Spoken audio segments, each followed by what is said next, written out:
And here we are again. So let me just see. Yep, people are rejoining. This is good. It's all gone very well today. And I'm here with Jackie. I'm sure you all know Jackie by now. She's a legend in the HyperCard world and the hyperactive software and all that stuff. So I'm just going to wait until somebody types in the chat to confirm that you can both see and hear us. Although it hasn't failed today yet, I must say. It's very pleasing. Hi, Herman. There's Herman. There's Herman. So I'm going to hand the whole screen over to you, Jackie, and take her away.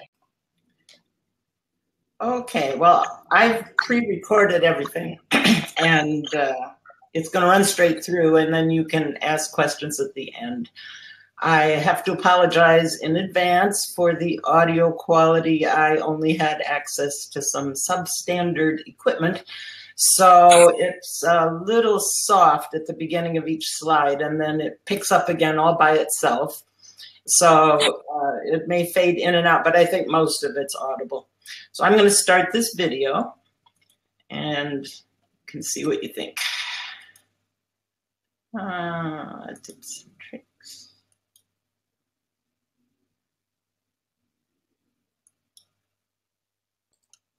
There you go. Hi, everyone. Welcome to Android Tips and Tricks. Android has about 80% of the mobile market, which means I've been asked to do a lot of Android apps lately. So I thought I'd share some of the things I've picked up over the years, and I'll be talking about some design and development approaches that can help make Android apps a little easier for you to work with. But some of those will also apply to iOS too. I've pretty much found Android to be easier to develop for than iOS. One of the best parts of developing on Android is that the app isn't contained in any particular online store, and there's none of the confusion like dealing with the Apple Developer Portal. There's no device UUIDs needed. Android uses self-signed certificates that identify the developer, and the certificates can be created pretty quickly using the terminal on your own computer. In fact, when you're developing, you don't even need a certificate at all. You go to the Android pane of the standalone builder, you choose Sign for Development Only, and the default generic certificate is created by LiveCode, and that will be used when you are testing.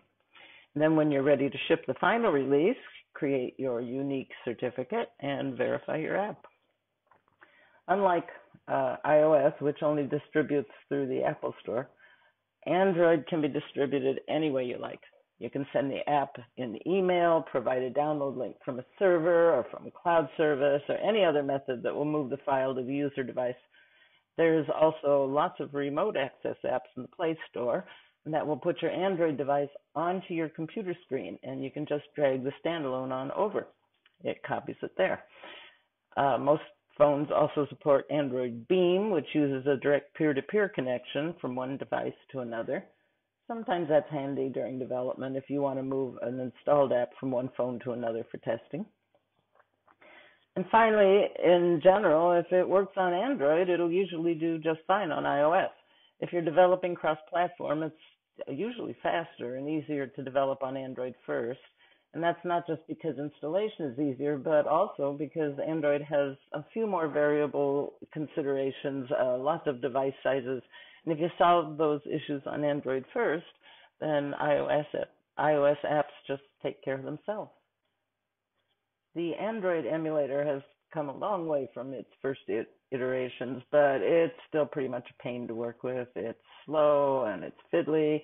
You need to create a virtual machine for every different kind of device you want to test on, and you can't flip between virtual devices very easily. You have to quit one and then restart another one and wait for it to start up. It's just kind of a pain. So I think most people avoid the emulator after they've tried it once or twice, and I haven't really used it myself in some years. It's much easier to cable the device to the computer and use the test button in the IDE. It's way easier and much faster.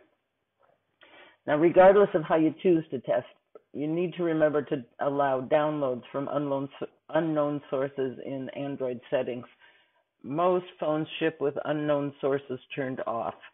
And that's pretty much the equivalent of Apple's requirement. They only allow apps to download from their own store. In order to test it at all in any way, you have to turn on unknown sources, which is in the Android system settings. So once you've done that, you can move your standalone to your device.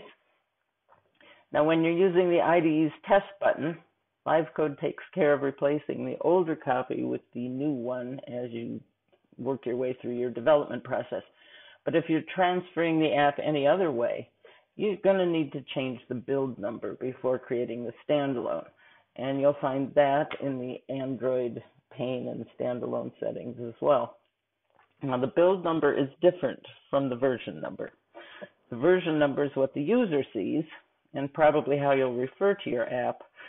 But the build number is what Android uses internally to determine whether the installation is an update or not. If you don't change the build number, Android appears to go through the installation process, and you'll see the progress bar moving, and everything will appear to install normally, and it'll say open the app, and when you open it, the old version will still be there. It didn't actually replace it, and you won't see any of your new code. If that happens to you, you can just uninstall the app that's currently on the device and reinstall your new one. But if you remember to change the build number before you create the standalone, it will install correctly, and the new version will replace the old one. You can use a standalone saving handler to change the build number automatically during a build if you want to, and then you don't have to remember. Also, the build number just has to be different. It doesn't have to be incremental. You can flip between the same two numbers back and forth. You can increment, you can decrement. It doesn't matter. As long as the build number is different from the one that's already on the device, the app will install. Android has some particular considerations that differ a little bit from iOS. The main one is all the different screen sizes you'll need to account for.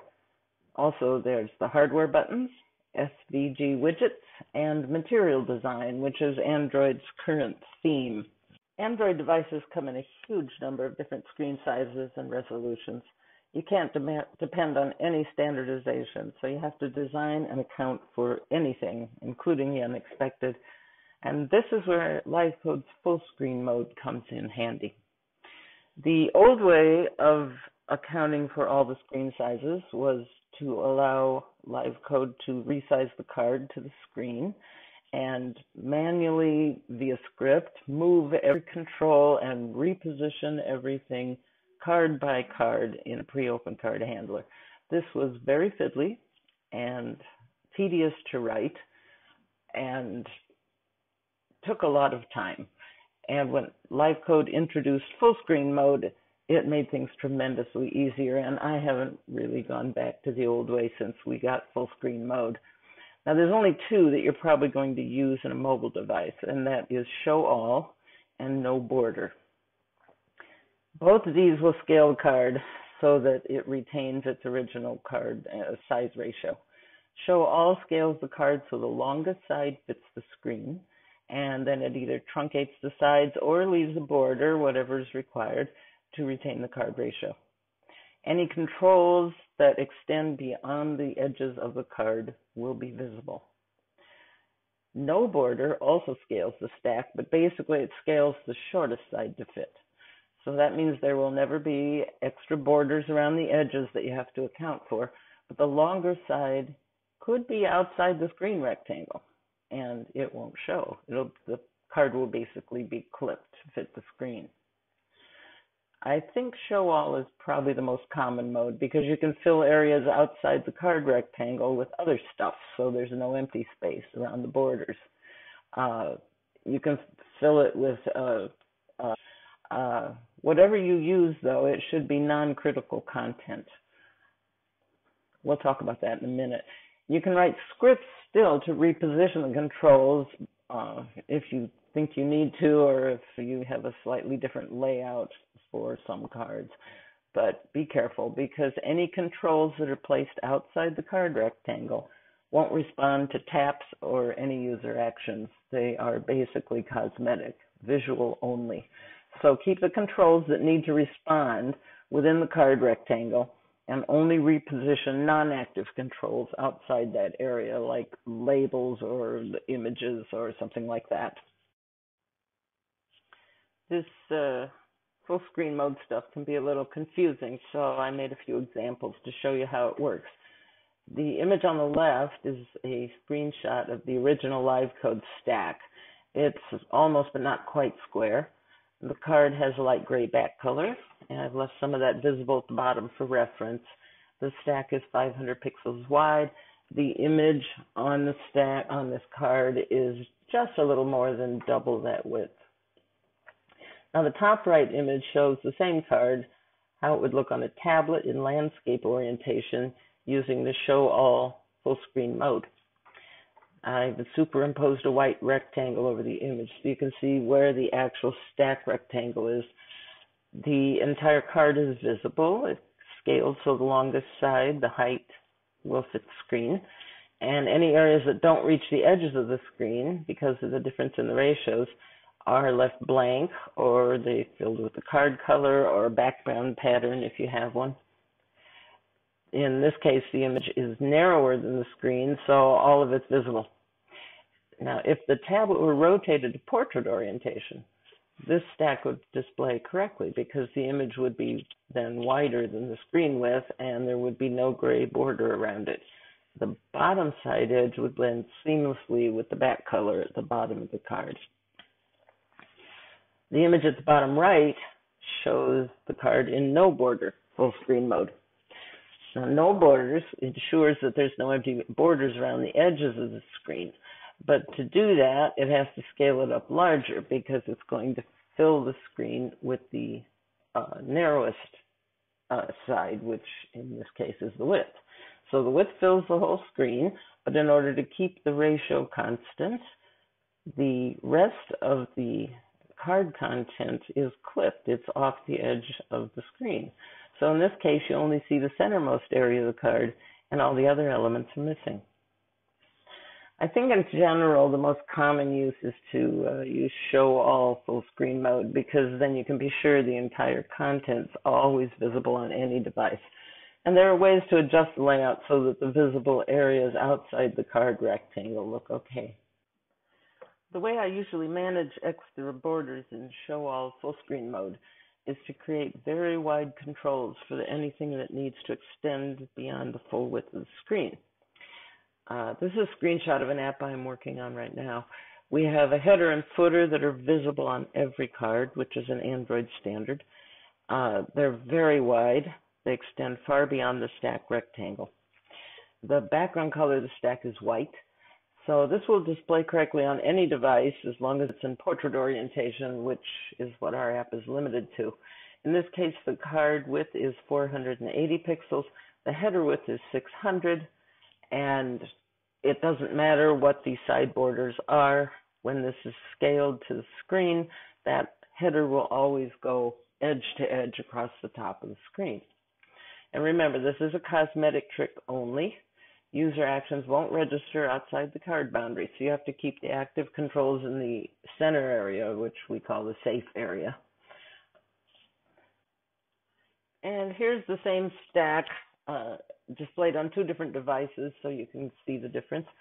The one on the left is for a phone, and it's displaying at the same size it was created in the IDE. The one on the right is the same stack displayed on a tablet, which is a little wider. But because the headers and footers go far beyond the edges of the stack, they do display in what would ordinarily be the blank border. And because the card back color is white, it blends in with the white border color and it looks fine. And finally, here's a third example using a background image. The outline is the original card size set during development. I think this one was for an iPhone 6 Plus, but we also built it for Android. The image is quite wide, so it doesn't matter what device it's displayed on, the borders are completely filled. In order to make updates faster, the engine only redraws the area inside the card rectangle when you navigate to different cards. If the device is wider than the original card size, you'll get artifacts around the borders from the previous card. And if you navigate enough and your backgrounds are different enough, you'll get kind of a stacking mosaic effect as different unredrawn backgrounds are plastered over each other around the edges of the borders. So to avoid this, there's a little trick. If you know that you're moving from one card that has an element that doesn't display on another card, you'll hide that element when the card closes and show it on pre-open card before the card is displayed. In the visual example here, the top card has a header bar, which is on every card in the stack, and just below it is a tab bar, which only happens to appear on this particular card.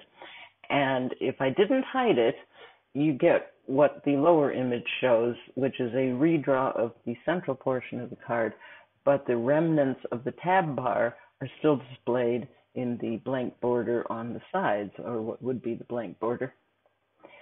So in order to prevent that sort of table leg effect, you need to manage the borders by hiding and showing elements that shouldn't be on any other cards.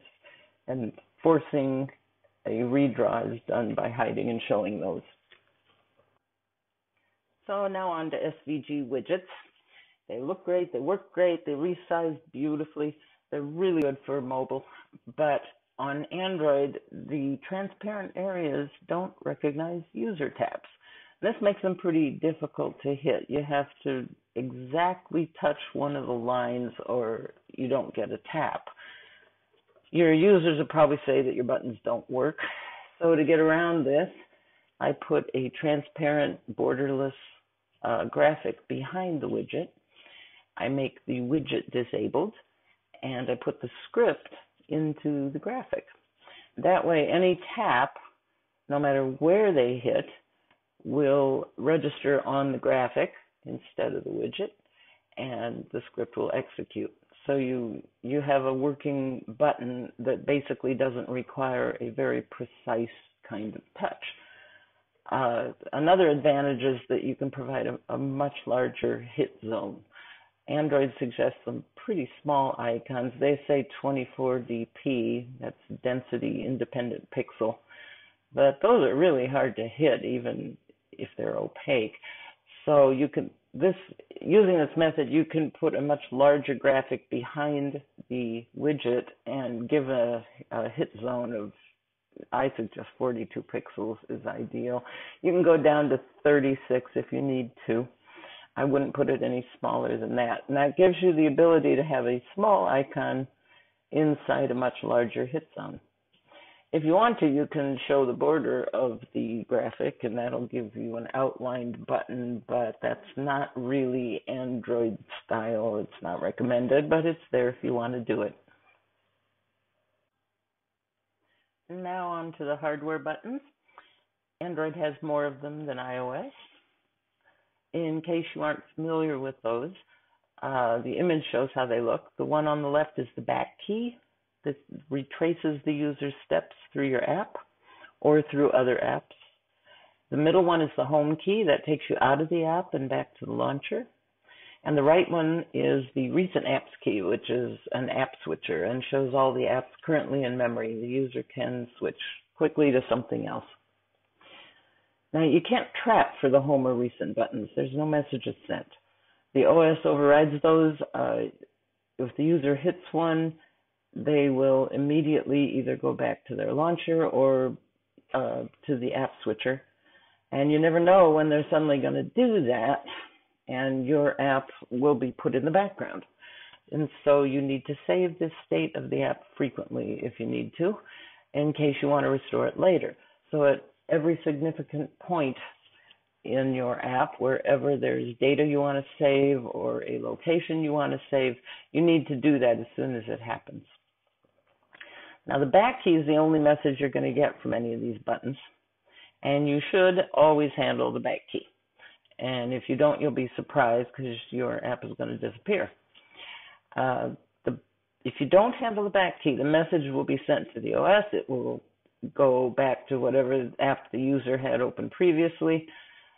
But if you trap it, then you can handle the navigation yourself. How you handle that navigation is dependent on the app and the developer, and everybody does it a little differently, but lately a certain convention has started to arise, and most Android apps allow Android to take over at the entry point, which is wherever the user was when they launched your app. And otherwise, if they're not there, you go back through the recent cards or wherever they were previously visiting in your app. Some apps, like Slack, have a preference that you can set to tell it whether you want the back key to leave the app or to navigate through your app. Or some apps put up a dialogue asking if you really want to quit before doing so. I think the main convention now is to navigate backwards or some logical order through your app until they get back to the point of entry, at which point you pass the back key instead of handling it. The OS takes over and takes the user back to wherever they were before they launch your app.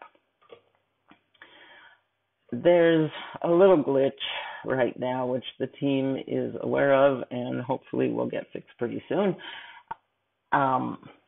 If the user exits your app by working their way back through the launch point and then you pass to Android, everything's fine. Your app will stay resident in RAM. If they come back to your app and it's still in RAM, it will pick up right where it left off. There's no problem. If they exit that way with the back key, you will also get a shutdown message so you can handle any housekeeping you may need to do. If they exit through the home key or the recent apps key, your app will go to the background, but if you're using any libraries, they may get closed. The same thing will happen if you issue the quit command, which I recommend you never ever issue, because issuing quit will always close your libraries, but the app will still remain resident in RAM until Android needs the memory and wipes it. And if the user comes back while it's still in RAM and your libraries are missing, your scripts are going to abort with an error, or often they will crash. So I recommend never using the quit command. Let the user exit via the back key normally from the launch point. If they use the home or recent apps buttons, there are no messages at all. You don't get resume, suspend, shut down, close card, close stack, nothing. And that also exacerbates the problem of the removed libraries. So until this is resolved, either don't use libraries, or before every library call, you probably should check to see if the library is in the OpenStacks. And if it isn't, in the stacks in use. And if it isn't, reload the libraries, and then you can prevent the problem. Again, the team knows about this, they're working on it, and hopefully we won't have to worry about this again. And the last thing I want to talk about is material design, which is Android's theme. If you're using a custom skin, you probably don't need to deal with material design, but if you want your app to look like an Android app, you need to implement material design, which is bold and colorful and uses a metaphor that's basically like paper. The shadows are subtle, the colors are bright, and this is what all modern Android apps use. So I've collected just a few resources for you here. If you search for Android material design, you'll get hundreds more. It's all over the place. But the first one is Google's developer guide for material. It's everything. It's pixel dimensions and what dialogues look like and what button type to use for what sort of thing. I spent a lot of time in there. It's very useful. Google Design, the second one, is a more general description of material. It's also useful. There's a site full of icons in all kinds of different formats, including fonts. They're all free to use. They're material design icons. There's a site with layouts that you can lift and use for free with all kinds of different subject matter and different layouts for different types of apps. Very attractive. And finally, there's a launcher icon maker, which was written by Roman Nurek, who used to work at Google. This is a web app, and all you have to do is drop your icon image onto this web app, and it creates all the different sizes, names them correctly, and gives you a download that you can include in the copy files pane of the standalone builder. And it's just really a one-step process. It's really nice. Once you have all these icons included in your standalone, Android will automatically choose the correct size to display on the launcher screen, depending on what the screen size is and the resolution of the device. So that's a real handy resource to have. Now, LiveCode is making some good progress in providing us with real Android native controls. They recently added an Android field and a button in LiveCode 9 DP8, but unfortunately there's a bug there that prevents them from working. As soon as the next release comes out, I'm going to be switching over to those right away. But meanwhile, I needed material design controls for my own project currently, so I made a bunch. I'll be uploading a library stack for you to use if you want any of this stuff. There's buttons, tab controls, steppers, dialogues, and toasts, which isn't all the Android controls that you might need, but it's some of the most common ones. One thing I want to mention is that the segmented control in the IDE does not match the tab control that Material Design uses, so I wouldn't use that on Android. And the header widget also has the wrong specs for Android. The spacing, height, positioning, they're all wrong. But the navigation bar is okay. You can use that as is right out of the widget palette. I don't know what the new Android button is going to look like yet because of that bug, but since I'm assured that the OS is going to draw that, it'll probably be native and it'll look fine. And then I can drop the buttons that I've created for this library.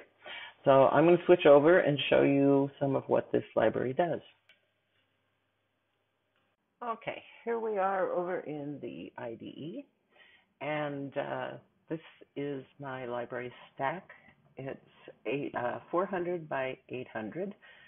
That is the old Android WVGA size, which used to be pretty standard and is now a little obsolete, but I choose it because it scales so well to any device, and it's easy to work with in the IDE because it's fairly large.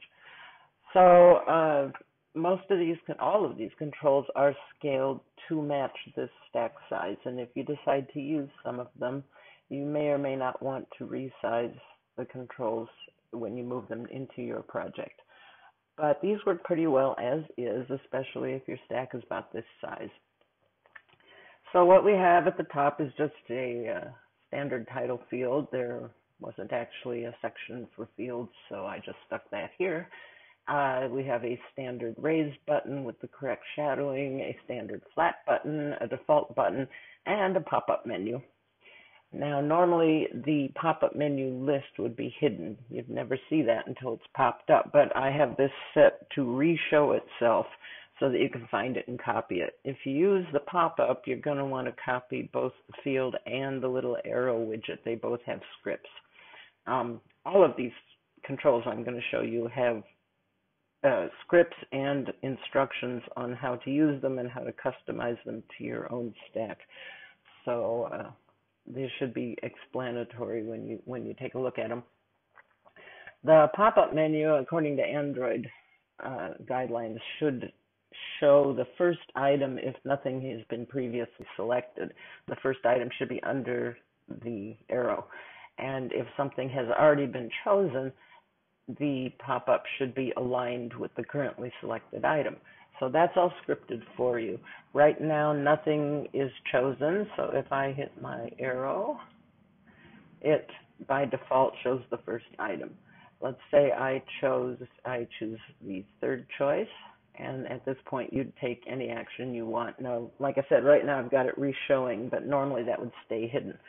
Now we know that the third choice was the previous selection. So if I click the arrow again, I should be aligned with choice number 3, which it is. And that will continue as long as you choose things. So that's all scripted for you. At the top here is, at the very top, is your standard Android tab control for material design, which is much different than the tab controls that the IDE produces or the one you might be using in iOS. Android tab controls use contrasting colors, and the current selected tab is underlined and colored, and the others are dimmed. So right now we're on the Buttons tab. Now if I click Steppers, we'll go to another card. This is an Android stepper that happens to have 4 steps. You can add or remove as many steps as you need. I don't know of anything quite like this on iOS. The steppers are designed to force a user through a specific series of steps, and they can't continue until they complete the step that they're on. It makes excellent use of screen space. It's compact, and yet you can put a lot of information on a single screen. Typically on a stepper, right next to the colored dot, which is the currently selected step, you have the title of the step, which hopefully you will not name step 1. Underneath that is a short instruction on what this user is about to do, that's sort of a descriptive phrase. Under that, you would put your own controls, whatever you need for the step. In this case, it shows an explanatory field and tells you just to click. When you've completed that step, the continue button will activate, or the user can cancel at any time. Canceling should reset the entire stepper. So I'm going to click on this field, and now the continue button has enabled. I will click continue. When you do that, step 2 slides up, and step 1 says it's complete. Step 2 gives you instructions that you should choose a number, and you notice now step 1 has a check mark next to it because it's complete. Step 2 is the dot is colored, and steps 3 and 4 are still disabled. So I will choose a number. Now that number has been entered under the step description, and I can continue. Step 3 tells me to tap to continue. Again, I just put a field in here that you can tap on. This is where your custom controls would go for whatever's necessary for step 3. I'll tap, the continue button enables, and step 4 slides up. Now, when I tap the done button right now, it will just reset the steppers the same as cancel would do. In your app, it would be a done button or a submit button or anything that indicates completion. And at that point, you would do whatever's necessary, whether it's send the data to a database or fill out a form or whatever it is. But right now we're done, and the stepper will reset. So those are steppers. I just think it's a brilliant design, and we've implemented this in one of my current projects. Finally, we have Android dialogues, which don't look like dialogues in any other OS. You've got your standard alert dialog without a title. You've got a standard alert dialog with a title. And you can cancel or continue. In Android, the active button is on the right, the less active button is always on the left. And I've provided here a Substack. Move this so you can see it. That will allow you to test this and try it out. You can put in any text you want. And the buttons you will list up to 2. You'd have to rewrite the script if you want more than 2, but Android never has more than 2. It's very unusual to see 3, although sometimes you can. Just remember, in this case, the buttons are reversed. The button names are reversed from the way they will show. So log out would be on the right and cancel would be on the left. And because of the way I wrote the script, I have to put them in the other order. So if I click this to show the dialog, you'll notice that the background card gets dimmed, and that's accomplished by use of a semi-transparent gray graphic. And it blocks mouse or taps, mouse clicks or taps, so that you can't do anything until you've somehow dismissed that dialog. This is an Android convention, so if you're going to use the dialogues, make sure that you also copy the graphic and put it on a layer above the cards, the other card controls, and just below the dialogues, which is basically just a group. So we'll cancel this, and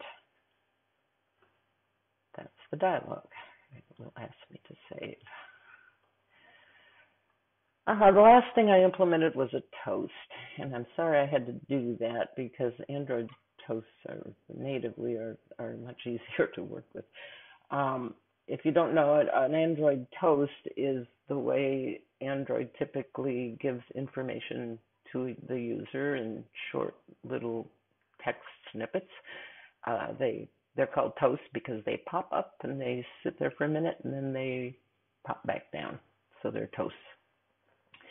And I needed a toast for my project, and Monty Goulding had written a native Android toast as an experiment, and it worked just great.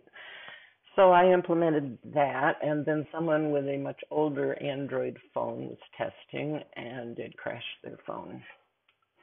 That was on a Samsung S4, which I think was running Lollipop, and I couldn't afford to have somebody's phone crash, so I had to write one. This one is done with, here, I'll show you. This one is done with just visual effects, and it's pretty close. It's not perfect, but it's pretty close to what Android does. But the problem with this is the visual effects. If you've got anything under the area where that toast is going to show, it also gets scrolled. So it's not perfect, and this toast really can only be used over a blank area of the card, so you can't see any artifacts from some other kind of object that's scrolling along with it. So we're using this for now. There's a pull request in LiveCode Git repository. Someone on the community has written a native Android toast, and it's been sitting there waiting for review for a while. As soon as that gets approved and implemented, I'm going to switch over to native toast because they're much easier and they're much more native. So that's the Android object library, and I will upload this for you to look at, and there might be something in here that you can use. Okay, that's about all I have to show you today. So if you have any questions, I'll turn this over to you guys.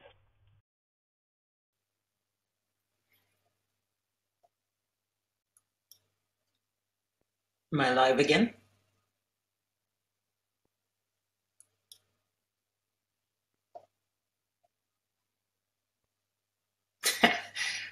Can you guys hear me? Somebody say yes.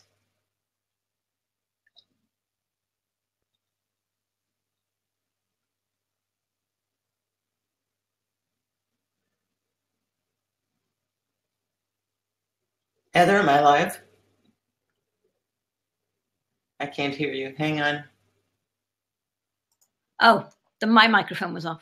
Ah, you can hear me? Now you can hear me. But we could all hear you. So carry on. Okay, I'm live.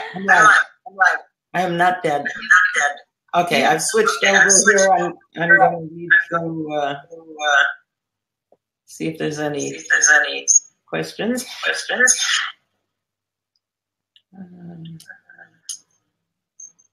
Yeah, you missed the end. You really missed half a sentence.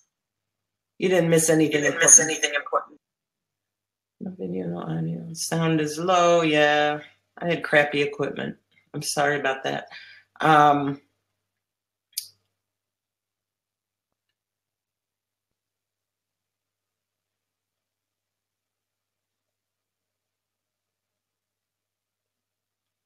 Well, what I'm seeing here is a lot of people with video problems.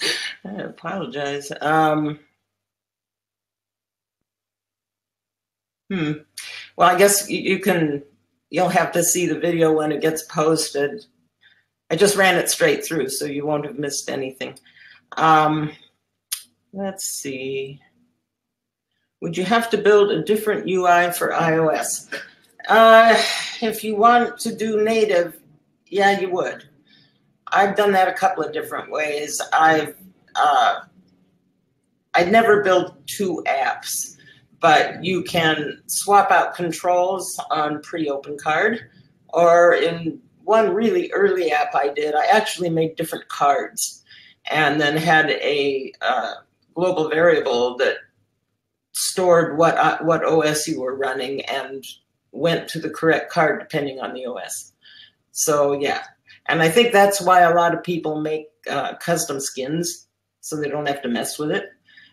But I think your apps look really nice if they're native to the OS that people expect. So sometimes that's worth fiddling with.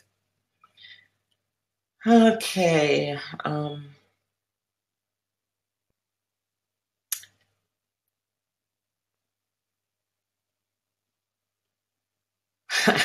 Herman appreciates that I was thorough enough. I appreciate that. Thank you, Herman. What about using Geometry Manager to account for size changes? You could. Again, that's real similar to writing your own resizing and repositioning scripts. And Android actually says you should have different layouts for landscape and portrait modes. You should take advantage of the full width of a tablet when it's in landscape mode. And in that case, you would need to move things around a little bit. I got pretty lazy when they introduced Fullscreen Mode. I really like it.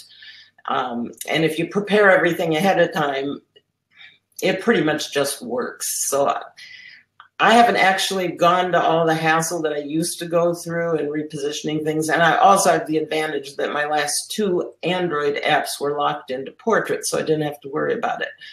But yeah, you could use Geometry Manager if you needed to. Dan says, are you able to get the mobile control to pop up the Android keyboard? Yes. It just happens. You don't have to do anything. If you tap into an editable field, the keyboard pops up. And when you tap outside of the field, it goes back down. There is a behavior when the keyboard comes up, LiveCode scrolls the whole screen up to account for the keyboard. And I thought that was intentional, but it isn't. It turns out it's a side effect. And it did interfere with one of the cards on my project because it would scroll my fields right out of view off the top. So I didn't use that. I blocked keyboard activated so that it wouldn't register, and I handled the scrolling myself. Mark Waddingham said in the bug report that he thought what we needed was a ability to scroll the card itself, and I agree. We really need that, so I'm hoping that'll come. For steppers, can you click back to a completed step and change it? No, not in my steppers. Android does allow that, but I didn't. You'd have to rewrite the script or add a bunch to the script. In this particular case, you go straight through or you cancel. And since there was only well, my real one only had 3 steps. I added 4 for the example. There were only 3 steps. So the only one that you could really go back to was step 1, which is pretty much the same as cancel. So you're kind of stuck with the things that I needed to write for my app, and you're on your own after that. Patrick asks, what about Substacks to handle platforms? Yeah, you could. You could. That's actually not a bad idea. I haven't done that, but yeah, then it would be the same card names and everything. You'd just be showing a different stack. So, anything else? Anybody got anything else? Gee, thanks. You're welcome. I'm sorry about the video. I am not a video maker, but hopefully you get the idea. Well, personally, I enjoyed it. I found it a very interesting video, and I thought it was very clever. All the way you get around things and make it all work. So. It's not a stripe. It's not a stripe. It's like lines. There, see? Okay. Wow. Oh, I'm glad you liked it. I think we've made it through another day, another whole day of LiveCode Global. Yeah. And, I hope you all enjoyed it. I certainly I've enjoyed it very much, and I think it's extraordinarily generous of Jackie to share her stack with all those exciting buttons and things on it. So that will be sent around.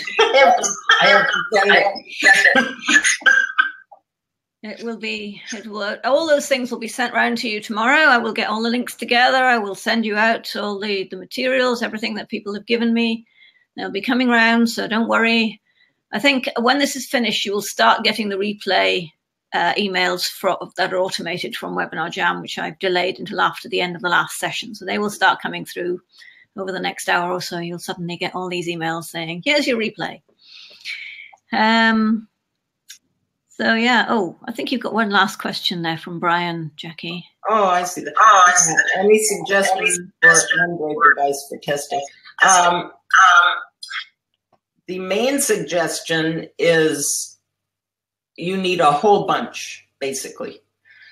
Since the emulator is so inconvenient to work with, you just need to collect as many devices as you can. There isn't one single device that is like the prototype for everything is different. I've got 4, and most of them are very old, so I can buy them cheap. And then I get testers who have other devices, and they test. And the more people you can get, the better, because really the size and resolution is all over the map. And now I've read recently that they've introduced, or they want to introduce, somebody, Samsung or LG, wants to introduce a really tall, really skinny phone that's going to be, I don't know, much narrower than anything we have now, which means that if you use this technique, your safe zone in the center is going to be even smaller, because it's going to clip the the side edges. So that this I'm not real keen on, and it hasn't actually been released yet, and I'm going to have to see what it's like when it happens. But yeah, there isn't a single device. You're just kind of, you just need to collect. You need to be a collector. Okay, well, that's great advice, yes. Oh, no, you still got another question. I'll take it away. Black box after coming back active. Are you seeing this? No, well, it depends on after coming back active when. There are those issues if the user has left with anything other than the back button. You might want to go into the bug database and see if you can find more about that. I think there are a few. I know that Swami has been dealing with this extensively. We're kind of stuck until they fix it. There definitely is some kind of issue there. So I haven't actually seen the black screen, but I know lots of people have. So you might try turn off accelerated rendering. That appears to be related somehow. I'm not sure. Do you have minimum specs you require? Sometimes. Usually the version of the OS. I think right now I'm limiting it to 4.1 or higher because there are features that I need. Depends on what your device or your app does. As far as size specs, no, because they're just too varied. How do you close an app if you don't use Quit? You just let Android do it. The user will hit one of those 3 buttons to exit. And anyone who's used Android for a while knows they need to do that. They'll use the app switcher, or they'll hit the home key, or they'll hit the back key, which you will pass, and then your app will quit. Android never quits. Your app will never quit. It just hangs around in the background until Android needs the memory, and then it wipes it. So even if you issue quit, your app isn't quit. The libraries are gone, but your app is still there. So just don't ever use quit. Anybody else?